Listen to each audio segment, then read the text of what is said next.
exciting the startup ecosystem and the opportunities and what's happening locally here in Gladstone, but in the broader central Queensland region, just how exciting that is. So before I dive into now my sort of first section, Andrew, if that little project I gave you at the start, if we could say 10 o'clock, if you could be ready to go with that one, that would be awesome. We won't say any more about that just yet. So before we go too much further, what I might do is just introduce myself, so you've got a little bit of an idea about who this clown is with the microphone up the front of the room. As I said, I'm going to be steering the ship for most of the day. My job is to help be a bit of a Sherpa and just guide you along the way, although I will refuse point blank to carry your bags if you want to try that one on. But as a way of background, as I said, my name's Matthew Doyle. The name of my business is MJ Doyle International. So you can see I was really, really original when I come up with that one. I put a lot of creativity into it. There are two parts to the business I run. The first is what I call the World Changers Collective. Now, World Changers Collective is the kind of key outlet for me doing what I believe is my mission in the world, and that's to empower people to change the world. And using the skills and the knowledge I've got, which relate to business, I've been a business nerd for as long as I can remember. I started my first business when I was 15, and I had two by the time I'd finished school. So when I see programs like the Earlypreneur at Ambrose and other things that go on in the high school, I get really, really excited because I love seeing other people sort of take those steps and get excited about business as well. And so what World Changers Collective is it's a coaching and consulting business that works specifically with people who are trying to use business to make the world a better place. So we're talking about not-for-profit organisations, social enterprises, and particularly at the moment, I'm working with a lot of small to medium providers who are making a start in the National Disability Insurance Scheme. So that's kind of the core day-to-day. And below that, you'll see business in bright socks. Now, a bit of background about where that name comes from. It's actually a relatively new addition to what I'm doing.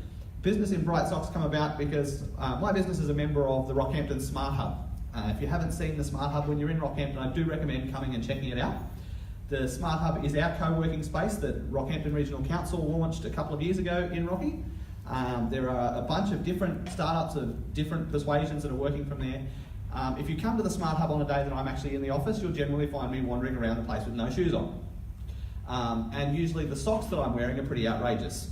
And so it became a bit of a thing that I was always wandering around in my bright socks. I take the brand so seriously that we recently had a visit from the Mayor, Margaret Strelo, coming around to show somebody around the Smart Hub and show them what was going on and introduce them to businesses. And even with the Mayor in the building, I still didn't put my shoes back on, which didn't escape her attention. But what business in bright socks is, and so kind of where that come from was, it become a thing. You've heard of Business in Bare Feet, which is a consulting and mentoring organisation, particularly for startup businesses. I said, well, you've heard of Business in Bare Feet, but around here in the Smart Hub, we do business in bright socks. And it just kind of become a little bit of a thing from there. And then I thought, well, we're running this. I'm just going to jump online and see if I can get the domain name before anybody else does, just in case I want to do something with that one day. And so I wrapped that up and wrapped up the business name and tied it all up. And something that had been ticking away in the background as somebody who served formerly as a pastor was this idea of getting into business chaplaincy. Because in a room full of people that are in business, what you would know is that business is tough. Business can be lonely. There are a lot of people in business doing it tough that either just don't have anybody to talk to, maybe don't know where to turn when things aren't going so well for any range of reasons. And so this idea of business chaplaincy I found was an area that there was a great deal of need. And so for me, that was the fit for this Business in Bright Socks. It became my brand for the business chaplaincy business that we've just launched with the slogan that we're out to brighten the battles of business. So that's a little bit of a background as to sort of who I am, what I do. I am born and bred in New South Wales and down here from Rockhampton. So hey, we've got one. I've got a friend. Cool. So please don't hold that against me. But I do absolutely love Gladstone. I got connected down here in Gladstone quite randomly. So I think Lewis was quite instrumental behind the startup social events that council was running. I saw something pop up on Facebook, so I'm going to go down there and see if I can meet some people. From there, I got connected with Lewis and the guys behind Startup Gladstone, joined the organisation, had the honour of serving on the committee there for just under a year, and it was just through different personal commitments and something else that I'll talk to you about very shortly, that I just kind of didn't have the capacity to continue in that role and had to take a bit of a step back. But from having been inside that tent, I can tell you there are a great group of people that are driving the startup ecosystem down here in Gladstone, and it is a really, really exciting time and a really, really exciting place in that startup space. So the process for today, there are basically 4 phases we're going to go throughout the day. But you're going to be given a problem statement that will come up on the screen in a moment. You may have seen it, you may not have. And around that problem statement, it's going to be your job to form ideas that we can shape into businesses that become solutions. Very, very shortly, you're going to have the opportunity in a really short window of time to pitch an idea to the room. That's going to happen within about the next half an hour. So it probably won't be everybody. We probably won't have time for everybody to do that little pitch, but you'll all be part of a pitch at some point during the day. So, as I said, there's 4 phases we're going to go through, and I should mention before we go too much further, don't get too comfortable where you're sitting right now. Because, again, like I said, there are going to be various ideas, various teams, and you may find that the team you're working with is not the table that you're sitting at now once you see those ideas that come out there. So, the first phase is what we call the ideate phase. So, again, it's all about forming ideas around the problem and the solutions that we can use to answer the problem question. Then we're going to validate your ideas. So you're all in business, you've all heard of the idea of doing a bit of market research. That's pretty much what the validate phase is all about. You're actually going to take your ideas, do a bit of research and see, can this idea really fly as a business proposition? Could we make it work? Then you're going to create. You're actually going to get together as a team and form the business, the strategy that you're going to use to make this happen. Before you finally hit the one that I just couldn't get a word that rhymed with ideate, validate and create, you're going to pitch your idea.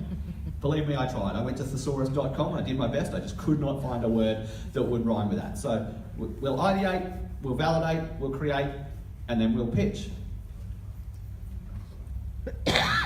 So the problem statement that we're going to work with. So we're going to go straight into this ideate phase. The problem statement that we are going to work with, you may or may not have seen, is how can regional business owners, challenged by the barriers of local market size and skill shortages, broaden their business search and resources beyond their geographical limitations? So I don't know if you want to take a moment to just take some quick dot points or something to grab that. You want to take a photo to grab it off the screen there. So how can regional business owners, challenged by the barriers of local market size and skill shortages, broaden their business reach and resources beyond their local geographical limitations? The note-taking of today, cameras going up everywhere. I love it.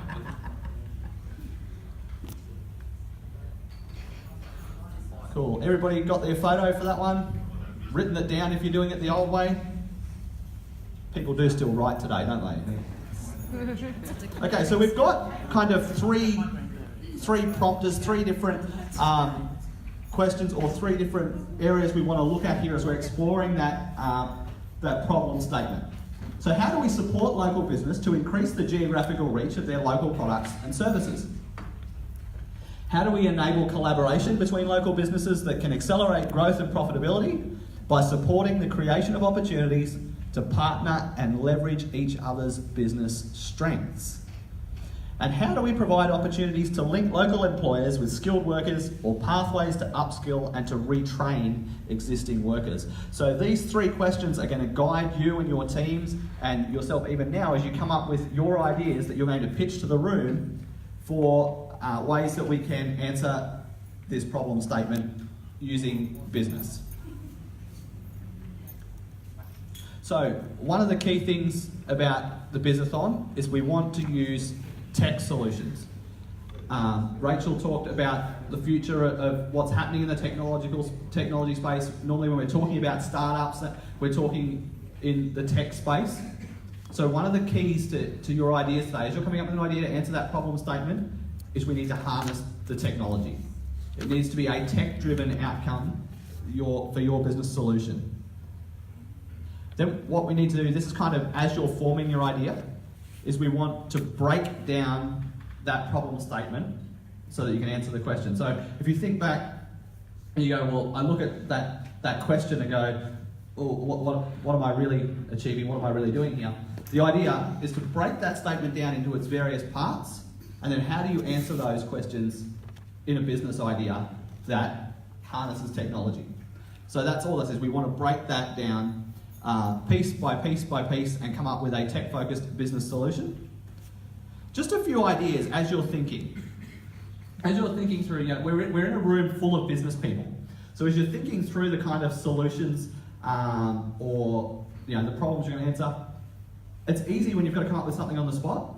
If you're in business, everybody's had your own problems. Everybody's had your own challenges, things to think about.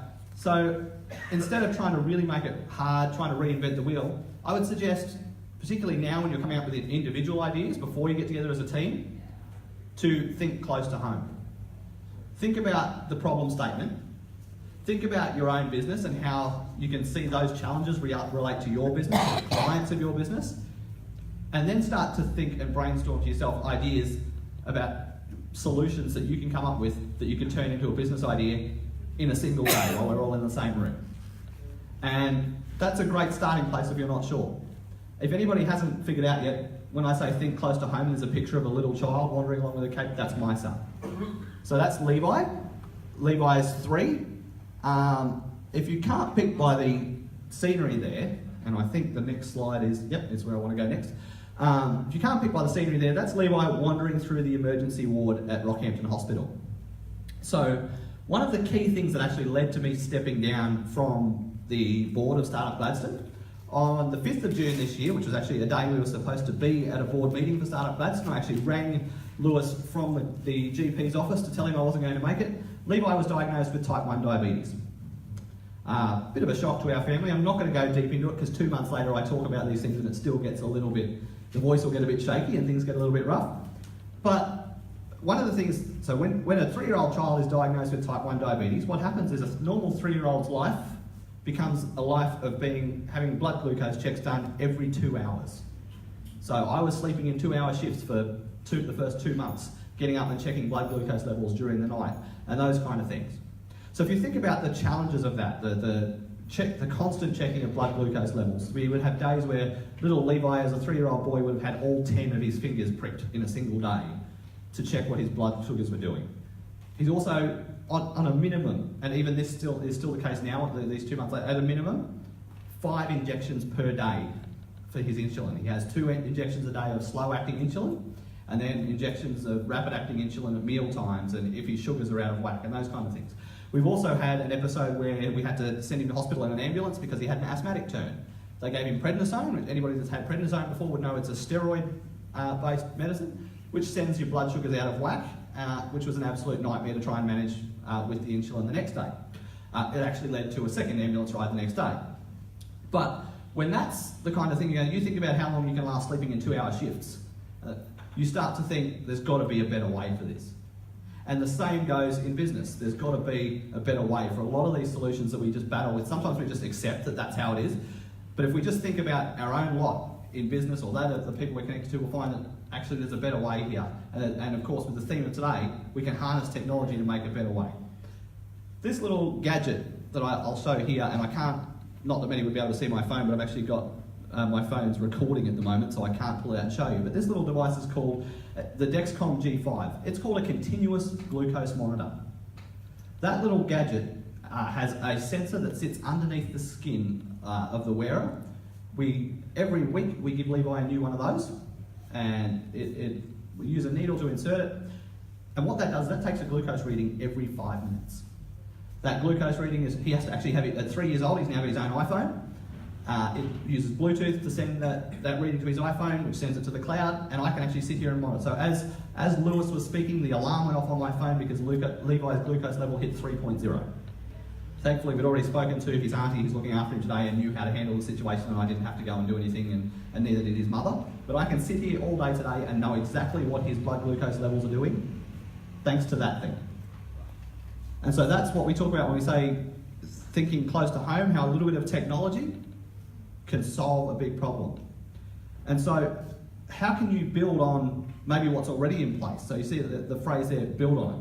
You might have heard that of type 1 diabetics who have a thing called an insulin pump. Levi's not at that place yet. I think he's just a little bit too young, but that time will come. At the moment, an insulin pump and a continuous glucose meter don't talk to each other. So you could use a continuous glucose meter to monitor blood glucose levels, but the child would still have an insulin pump that's got sort of tubes coming from the pump itself to the site where the insulin is injected, but they don't, whoops, I've gone too far. They don't talk to each other. So you still have to manually decide, manually enter any corrections to give the glucose, the insulin. You still have to manually enter what you're eating and those kind of things.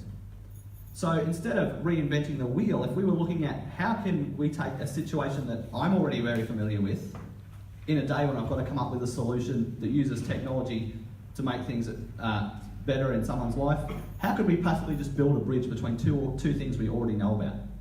So if you think again about the problem statement you're working with today, is there a way, rather than having to reinvent the wheel to come up with a solution, could you just build a bridge between two other tools you're already using that would fix that problem? If we had a continuous glucose monitor that could talk to an insulin pump, imagine just again that next level of, or the next layer of complexity that would be removed in managing type 1 diabetes in a 3-year-old child. And so that doesn't take a reinventing the wheel, it takes a building of a bridge. And so maybe that's something that you can think about today. Obviously, something else we want to think about when we're coming up with ideas to a problem statement is we want to think outside the box. Yeah? Days like today are days to have fun. They're days to kind of get out there and have, maybe the idea that you come up with isn't feasible for another 10 years, but you at least get to work with that idea today. You don't have to worry about how you're going to pay for it today. You don't have to worry about how you're going to market it today. Well, actually you do, because you'll need to pitch it, but so let's not get everybody too off not having to think about marketing, but you don't actually have to stress today about how you might have to pay for it if you had to come up with this idea today. You get to live on the edge a little bit and be a little bit wild with your ideas about how you answer that problem statement in the form of coming up with a business solution during the day today. So this is the fun part, or the first fun part of the day. Having introduced that topic just a little bit, what we're going to do in a moment is probably about 20 people. So we're scheduled for morning tea at 10:30. So between now and that time, we've got about half an hour ahead of us. We're going to have about 20 people, and you're going to have the opportunity to stand up, and you're going to have 60 seconds to pitch to the room. So Megan's got a walk-around microphone that she'll bring around the room. You're going to have 60 seconds to pitch to the room your tech-based solution to today's problem statement that flows on from those 3 points that were on the next slide. And we're going to take, I think we said, Rachel, did we say 10, 12 teams today was the goal? Max of 5 in a team. Maximum of 5 in a team. So we're going to have somewhere around that sort of 10 to 12 team mark. So out of those 20 ideas, we're going to take between, say, 10 and 12 of those ideas, and we're going to form teams around those ideas, which is why I said to you, don't get comfortable where you're sitting, because that might not be your team for the day. Around that, for the rest of the day then, you're going to go through those phases, the ideate, validate, create, and then pitch those ideas. So your elevator pitch that's going to go for 60 seconds in a moment will then flesh out into a full-blown business pitch by the end of the day that will be judged, and there will be a prize for the winners who have not only come up with the best idea, but that are able to pitch it as a viable business idea in the most novel and exciting way possible that gets us all excited about the startup ecosystem. So, as a bit of an example about what 60 seconds look like, we did this with the children at the Startup-a-thon a couple of months ago. And as I was explaining to them, they had 2 minutes to do an elevator pitch. And as I was explaining to them what that looked like, I actually got our mentors, of which Rachel and Andrew were a couple, and I said, we'll get together, we'll come up with an idea on the spot, and then I'll pitch it to the kids to give them an example of what this looks like. By the time I introduced the kids to what was about to happen and I threw to our mentors, they'd already come up with an idea and I had no idea what it was. I think Owen from the university was quite heavily involved in the idea they came up with. So they come up with this idea for an app that would disable your phone while you were driving. And my job then, having not even been involved in figuring out what I was to pitch that to the room in 2 minutes. And I think I stalled for a little while I tried to figure out exactly what I was going to say. But 2 minutes ran out incredibly quickly when I tried to pitch that idea to the room. And what actually surprised me was how quickly the kids responded with questions about how you would deal with problems with that app. So what you might find if you get up and pitch, as you're going to do very shortly with a one quick elevator pitch idea, is just how quickly people have questions about it. We're probably not going to have time to ask a lot of questions of the short elevator pitches, if any, but straight after that is morning tea, where you need to decide for yourself what you think are the best ideas, the teams that you're going to go and join, or that you want to be part of, the idea that you want to be part of working on for today. And so if you've got questions of people that have pitched ideas you like, morning tea will be a good time to start asking those kind of questions. So the project I mentioned for Andrew was I gave Andrew and Rachel to basically put me on the spot, exactly the same as we did with the children at the Startup-a-thon, was for them to come up with a random idea. And for their random idea, they're going to give it to me, and I've got the job of trying to give you an example of what a 60-second pitch looks like. Obviously, I've got no idea what they might have cooked up, and given the time of the day, they're probably going to have some fun with me, I suppose. But my main goal for you here is to actually see just how short 60 seconds is. It's very kind of easy to have somebody put a microphone in your hand, stand up, and 60 seconds can feel like forever. I remember at school when they said you had to do a 60-second talk, like get up and give a speech for a minute, and it felt like you were giving an hour-long keynote address. But just to show exactly how short 60 seconds is, because when you get up to pitch your idea, once you hit that 60-second mark, that's it, you're done. Somebody will, probably Megan will come and crash tackle you for the microphone if you go past that 60 seconds. Yeah. So my goal here is not to give you a perfect pitch, although I'll do my level best, but to show you exactly how short 60 seconds is. And what I want you to do as you listen to it, obviously now we should have some people in the room, if you haven't already started ticking over, oh gosh, what's my idea? What am I going to pitch here? You probably need to start that process pretty quickly. But just to see how I structure that, and I have cheated a little bit by telling them the kind of format that I want them to give me their idea in. But to sort of pick up how I structure that to give yourself something to think about for how you would pitch an idea in 60 seconds. So Andrew, have you cooked up something to throw at me, or? I'm supposed to say it. Yeah, well, you can give me the piece of paper, probably helpful. Well, I've written it really untidily, so you can't read it. Sounds like my writing. All right. So we're solving a problem to know. We're solving the problem of knowing where to go on a weekend. What are the best events to go on in a weekend? So we've got, the idea here is we've got an app that's going to tell us, I am trying to read that, Andrew. App that's going to tell us where the events are. Is that pretty much it, if I was to interpret that? Cool. Sounds to me like Facebook. I don't know. Tell me when you're ready and I'll start the timer. Yeah, cool. I'm just taking a moment to, I'm stalling like I said I did with You this. see that, Matt? That's what I was saying. I'm very good at gibbering.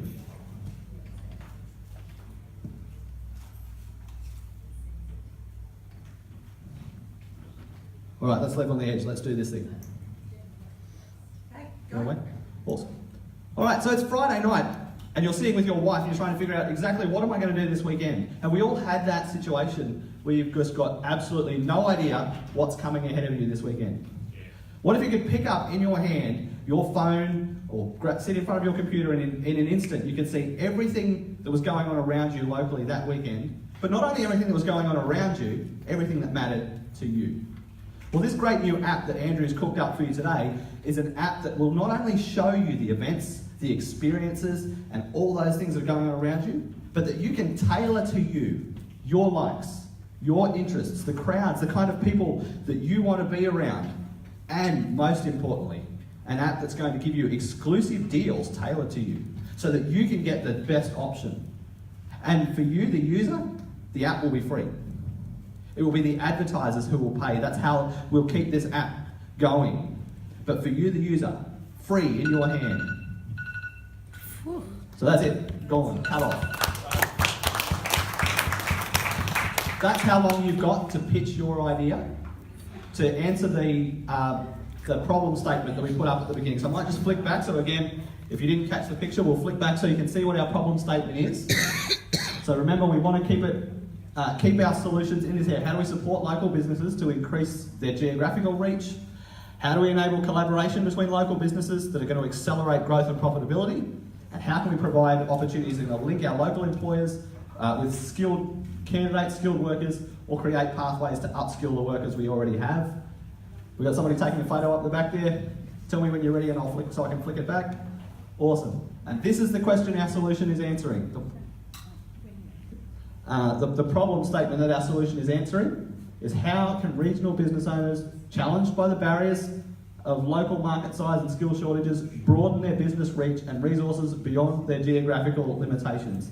So just before I check in with Rachel there, can somebody, Megan, if we've got that microphone, who wants to break down the kind of format I used for that particular 60-second pitch that I just did? Who wants to have a crack? Nobody. Only the brave go first. Who? If you get up and tell me how the format I used, I won't make you go first for pitching.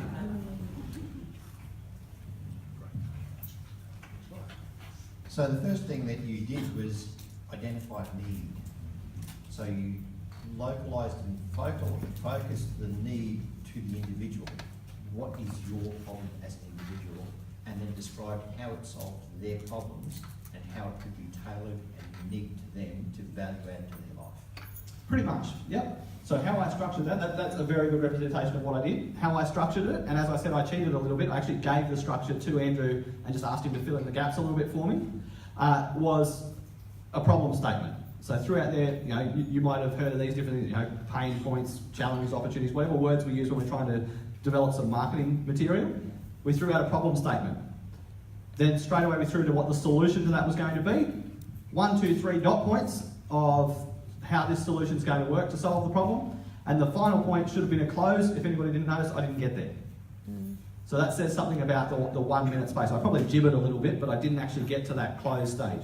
So if you think about that, problem statement, solution, 3 dot points and then a close to your pitch, 6 different areas to tick off, 10 seconds each. That's it in 60 seconds. And if you don't get through it in 60 seconds, that's the end of your idea, that's the end of your pitch. So, Rachel, was there something you wanted to say before we... Just to remind you that blockchain Gordon's needs before morning too. All right, cool. So that's right. We'll get through that in about 10, 15, 20 minutes, and we'll have Gordon will come and give us a presentation on blockchain before morning tea. I'm glad Rachel reminded me because I was just going to keep going.